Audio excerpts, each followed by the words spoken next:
I believe in the doctrine of election, but I don't like it much. Is it sin for me not to like the doctrine of election?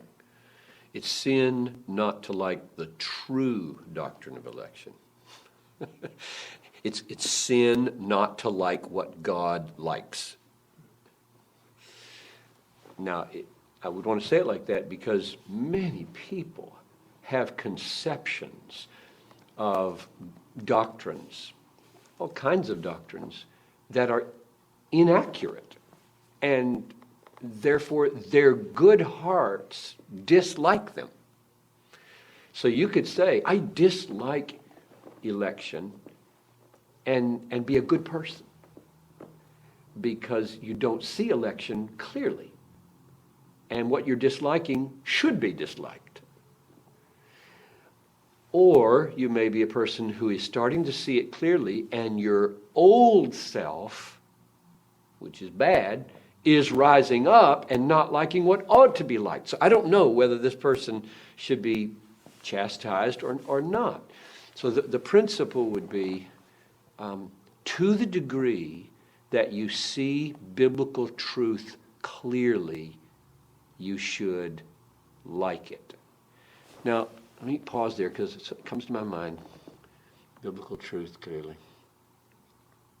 There are very hard, hell is a biblical truth. So when I say you should like hell, what I mean is the way God does. God says is not willing that any should perish. God does not delight in the death of the wicked. God afflicts us, but not from his heart, Lamentations 3. So there is in God himself a willing that hell be and liking that it exists in that big picture, and yet grieving over sending anybody there. And so the word like is just a little bit difficult here because you're going to have to do double perspectives again. If God ordains that Jerusalem be destroyed by Nebuchadnezzar, should we like that? And my answer is yes and no. We should not like women boiling their children. We should not like women boiling their children. But we should approve of God's decision that it happen. And so there's a